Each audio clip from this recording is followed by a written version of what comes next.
Hi there, good stuff people. Meat Monday again, and today I'm going to be discussing the idea of supplements. We get a lot of questions about supplements, and we tend to not dive into it too deeply because, quite honestly, supplements are one of those things where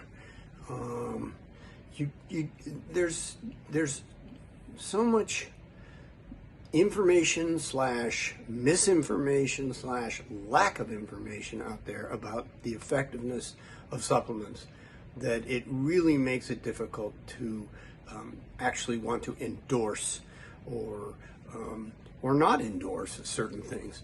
I read something today that came up, and I'm going to be looking down so I can read it to you guys, that was a little disturbing to me. There was a study done about, in particular, they were talking about heavy metals that might show up in some of these supplements. I'm going to pick, for instance, today, something that I use occasionally, and I sort of don't know quite why I do it, but if you're on a dietary regime or if you are working out, oftentimes, you want to get protein fairly quickly after working out. It helps the process of building muscle and all that kind of thing. Well, there are ways to get protein in these powders, something like this, and where you can, put that in a smoothie and off you go and you get it in quick, boom, it's in you. And there are basically there's sort of three different versions. One is to get your protein from plants, which usually that's pea protein. Peas are really high in protein. The other is, like what I have here, whey, which is animal-based. And then there's egg protein, which is something I have not tried yet. Anyhow, I'm going to read you something that you may find as disturbing as I did, because it is not, you wouldn't normally think this to be true.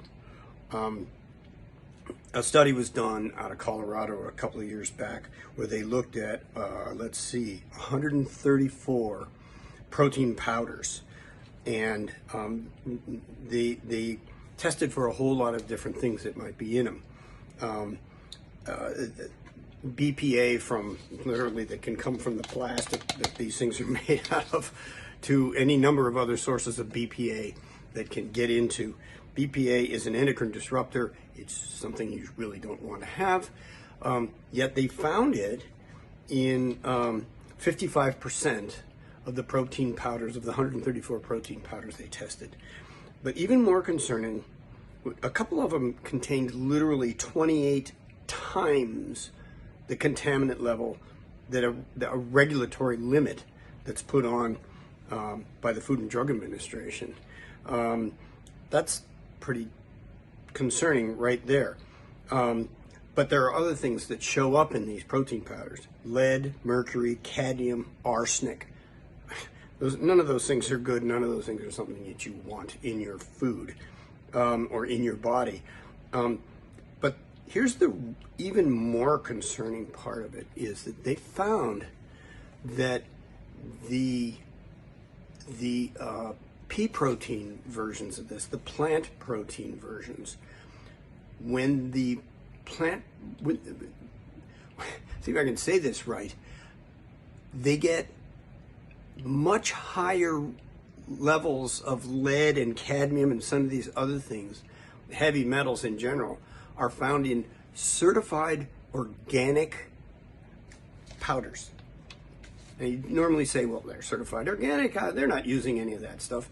But, the soil is so contaminated at this point, almost anywhere, that these pea proteins are showing up with higher levels, much higher levels, than the animal ones. Now, I'm all for animal rights. I'm all for, there's a number of environmental reasons why to not use animal products. But when you start saying, well, I guess I'd rather eat high levels of lead than not, it just presents a real problem for those of us who are, one, we want to keep ourselves healthy. Two, we want to keep the planet healthy. And sometimes these things are at odds with one another, and it creates a real problem. So I read this morning, and it was kind of disturbing to me because I'm pretty much organic. If you can get your food organically, that's a big jump start on everything else. And suddenly to read that organic protein powders have far more heavy metals in them than the non-organic ones is pretty concerning. I'd like to hear your guys' thoughts on this, and try and answer some questions or get to the bottom of some of these things together. Some of you probably have a lot more experience at this particular subject than I do. But we've opened the can of worms into supplements. This is just the first of many supplements that we hope to sort of take a quick look at and hopefully figure something out. All right. See you soon.